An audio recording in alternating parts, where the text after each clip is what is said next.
कहते हैं राजन, एक बार एक सत्राजित नाम का राजा था, जिसके पास एक स्मंतक नामक मणि थी जो प्रतिदिन 8 भार सोना दिया करती थी। राजन उस मणि की पूजा किया करता और प्रतिदिन 8 भार सोना उससे प्राप्त करता था। एक दिन सत्राजित नाम के राजा ने अपने गले में वह मणि को धारण किया और भगवान कृष्ण की सुधर्मा नामक सभा में गए। भगवान की सभा लगी हुई थी। जैसे ही सभा में पहुंचे तो वहां देखने वालों को लगा कि मानो साक्षात एक सूर्यदेव यहाँ चले आ रहे हैं, क्योंकि मणि में इतनी आभा थी, चमक थी। भगवान कृष्ण ने कहा यह सूर्यदेव नहीं अपितु सत्राजित नाम के राजा है जो मणि को धारण करके आ रहे हैं। जैसे ही भगवान की सभा में पहुंचे तो भगवान के जो मंत्री लोग थे कृष्ण के, उन्होंने अपना विचार दिया कि प्रभु, हमें तो लगता है अगर यह मणि आपके पास होती तो ज्यादा ठीक रहता, क्योंकि राज्य में काम आती। पर सत्राजित जब वहां से चले आते हैं और एक दिन उनका छोटा भाई जो प्रसेनजित है उस मणि को धारण करके वह शिकार के लिए जंगल में जाता है। जैसे ही जंगल में जाता है तो एक सिंह के द्वारा प्रसेनजित को मार करके उस मणि को छीन लिया जाता है। जैसे ही प्रसेनजित को सिंह ने मारा और कुछ दूर आगे चला कि जामवंत जी आकर के उस सिंह को मार करके मणि को छीन कर अपनी गुफा में चले जाते हैं। अब इधर जब प्रसेनजित वापस नहीं लौटा और इधर सारे नगर में यह पता चल गया था करणे करणे जपन जना कि सत्राजित की मणि को एक दिन भगवान की सभा में लोग पाने के लिए चर्चा कर रहे थे। तभी सबके मन में एक बात बैठ गई कि हमें लगता है प्रसेनजित लौट करके नहीं आया तो कहीं मणि के लिए इस कन्हैया ने उसको हो सकता है मरवा न दिया।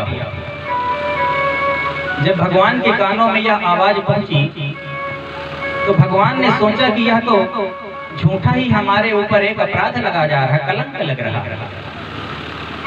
इस कलंक को हमें मिटाना चाहिए। बंधुओं, जीवन में यदि एक बार भी कलंक का टीका हमारे ऊपर लग जाए तो आप कितना भी उसे धोने का प्रयास करो, कभी कलंक हटने वाला नहीं।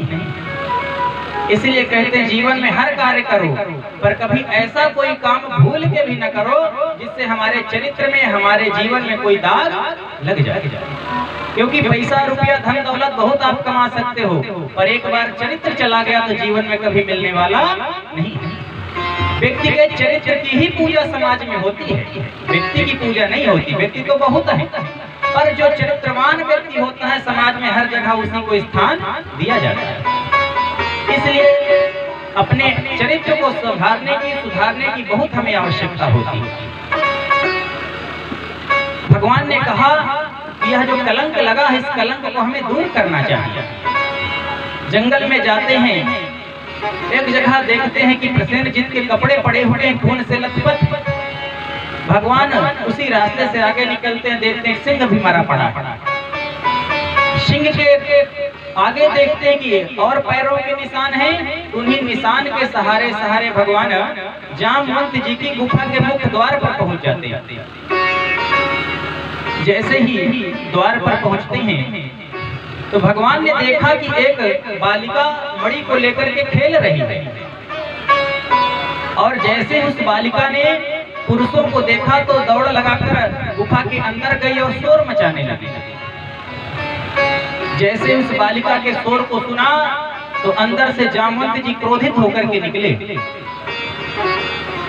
और कन्हैया के साथ में युद्ध करने लगे। कई दिनों तक युद्ध चलता रहा। अब न तो कन्हैया हार रहे और न ही जामवंत हार रहा। जामवंत जी की आयु बड़ी लंबी थी। जामवंत जी सतयुग में भी थे।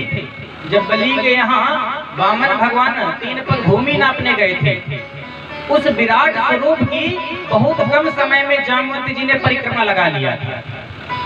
त्रेता में भी रहे, राम जी के साथ रावण का युद्ध किया और द्वापर में अब फिर से बहुत लंबी आयु रही।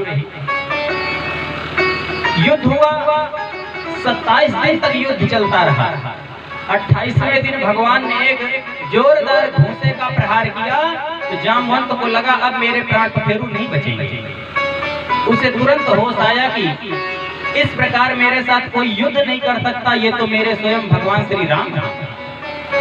क्योंकि जिस समय रावण के यहाँ युद्ध हुआ, रावण मारा गया, तब जामवंत जी ने कहा प्रभु युद्ध तो हो गया, परंतु अभी युद्ध की इच्छा मेरे मन में बनी हुई है, अभी मेरी भुजाओं में खुजली है, पर मैं किससे लड़ूं, कोई योद्धा नहीं। मैं तो सोचता हो न हो हमारी आपकी 2-2 4-4 हो जाए। हाँ? भगवान ने कहा देखो भैया हम तो मर्यादा पुरुषोत्तम हैं, हाँ मर्यादा में रह करके हमें हर काम करना है। तो ऐसा करो कि इस बार तो नहीं, पर जब हम द्वापर में आएंगे तब हमारे ऊपर कोई मर्यादा नहीं होगी, तभी हमारा आपका सामना हो जाएगा।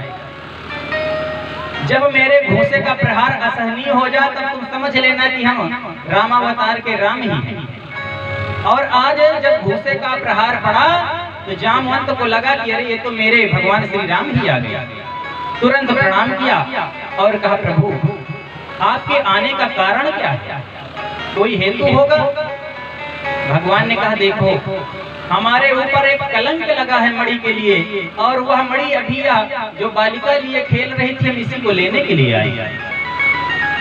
जामवंत जी ने कहा प्रभु यह मणि तो मैं मार करके सिंह से लाया था, पर अपनी कन्या को दे दिया। अब कोई पिता जब कन्या को कोई वस्तु दे देता है तो कभी उसको वापस नहीं लेता। तो अब बताइए मैं इस कन्या के हाथ से मणि छीन करके आपको कैसे दे सकता हूँ।